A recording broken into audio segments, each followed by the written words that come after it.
Now, Africa's dependence on imports accounts for over 70% and are worth around $14 billion annually.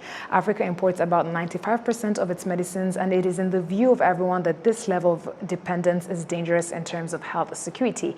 Now, the African Constituency Bureau is in collaboration with the Ministry of Health, organized on December 14th a panel discussion on the margins of the second conference on public health in Africa, the side event CPHIA, titled, and I quote, Policy Dialogue on Advancing Local Manufacturing for Health Commodities in Africa. So joining us here on RTV News tonight to explore more on this matter is Josaphat Kakoma, Executive Director for the African Constituency Bureau for the Global Fund. Thank you very much for joining us, Mr. Kakoma.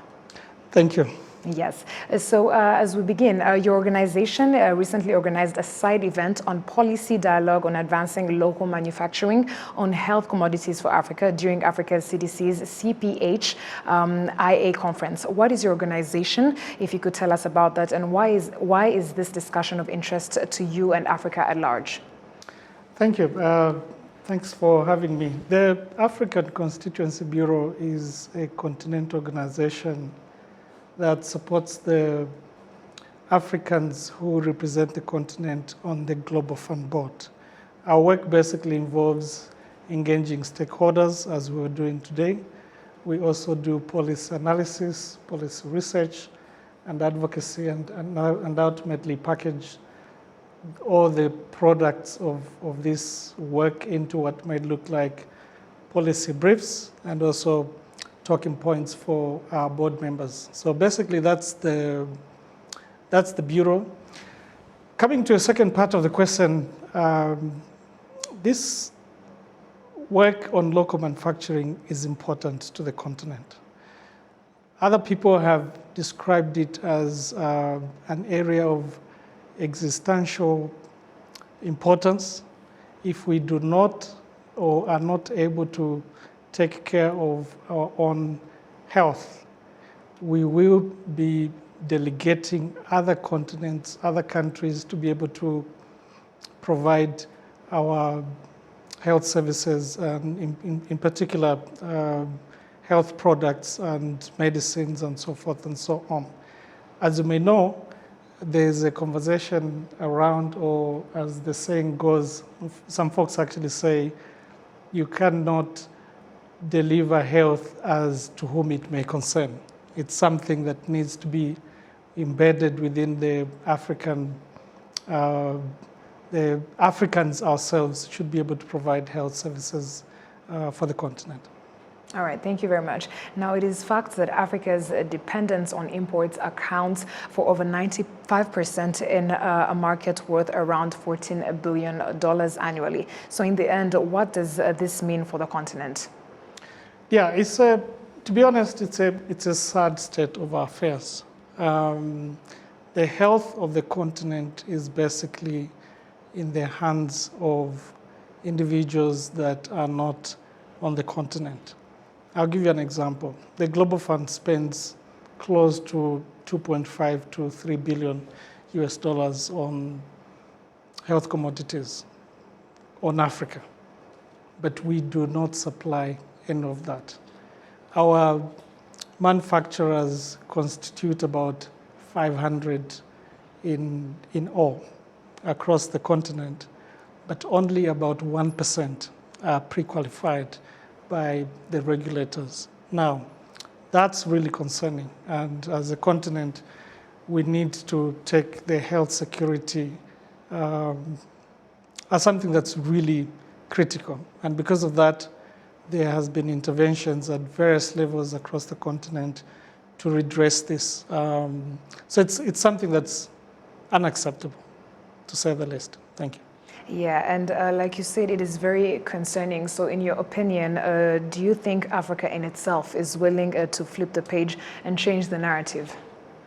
Yeah, I think so. I mean, there has been quite a lot of developments across the entire African continent that points to the fact that our leaders are increasingly taking the political will to turn things around.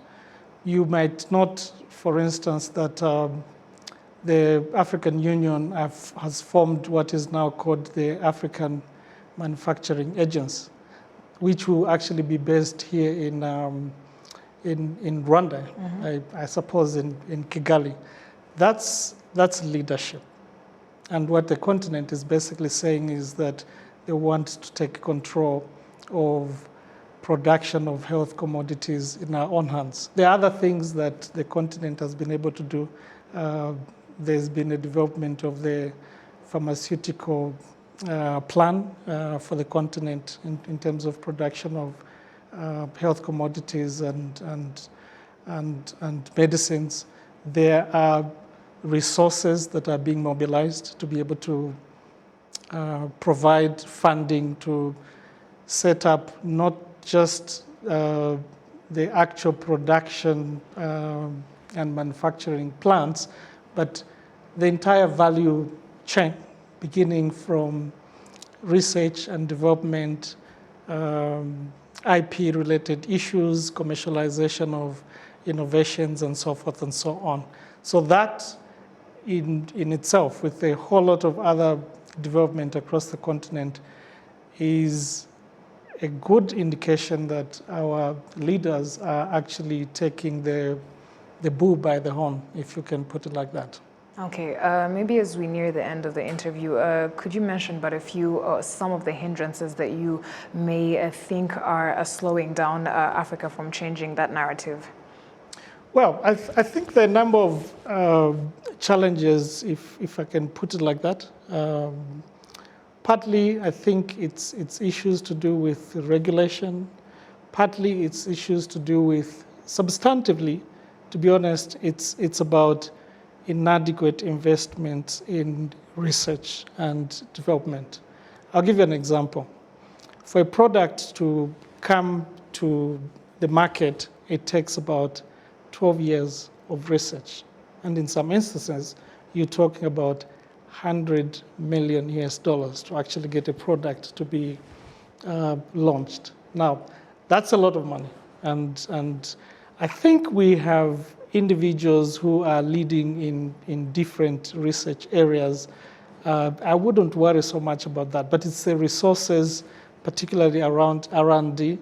The manufacturing plants themselves may not be as costly, but it's really around research and development. There are a lot of other challenges, including coordination and also just doing the research that is necessary to ensure that when products come to the market, they're actually acquired. We have instances of certain products coming to the market, for instance, in South Africa. A plant actually is launched, but there's no market for it, and it shuts down in record time. So those are some of the challenges that affect this aspect of the industry we're talking about. Yeah, hopefully some of those issues can be tackled as soon as possible. Now, last but not least, what would be the cost for Africa to boost local manufacturing capacity in respective African countries? Well, I won't talk in dollar terms, but suffice to say that there are things we need to do for ourselves, improve coordination around this conversation. I mean, not every country should be planning to be producing. And here's what I mean by that. We have a market of about 1.3 billion people. It looks big, but it's small. And so if every country is producing, you will end up not actually realizing the economic dividends that are supposed to be realized from that. So that's part of it. But like I said, it's issues around research and development. It's issues around how do we